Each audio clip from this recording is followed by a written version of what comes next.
আজ ভারতবর্ষের ইতিহাসের এক অন্ধকারাচ্ছন্ন দিন। আজ এই দিনেই ভারতীয় ইতিহাস চরম অন্ধকারে নিমজ্জিত হয়েছিল।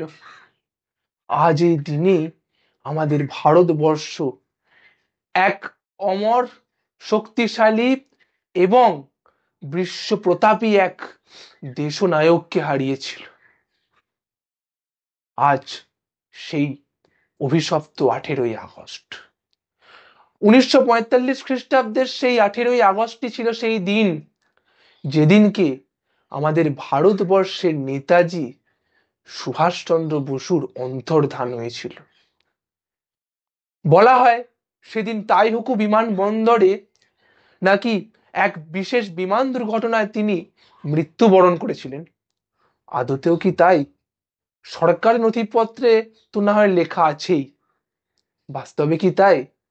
এটি জানার জন্যই পরবর্তীকালে ওঠে হাজার প্রশ্ন। না নেতাজির শবদেহ, না নেতাজির কোনো প্রমাণ, না নেতাজির দুর্ঘটনার কোনো যথার্থ ছবি, কোনো কিছুই পাওয়া যায়নি।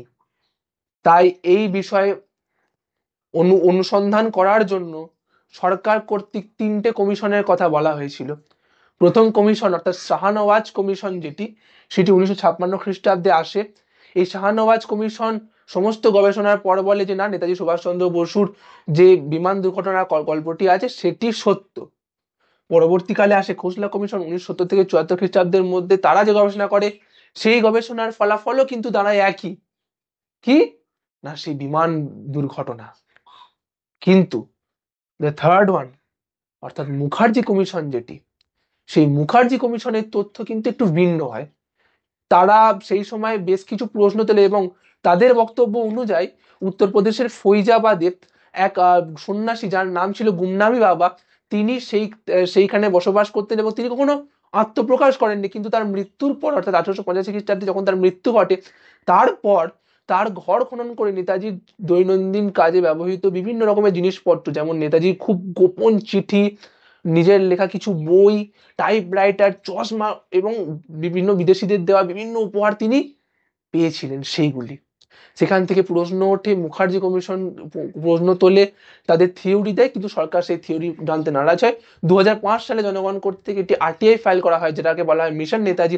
সেই আরটিআই ফাইলে চাইপুরে ভারত সরকার বেশ কিছু গোপন নথিপত্র প্রকাশ করতে বাধ্য হয় এবং যার জন্য আরো মানুষের মনে সন্দেহটা জেগে ওঠে। কিন্তু সেই সত্য, সেই বিস্মিত সত্য আজও অন্ধকারের আড়ালে কোনো এক ফাইলের অন্তরালে।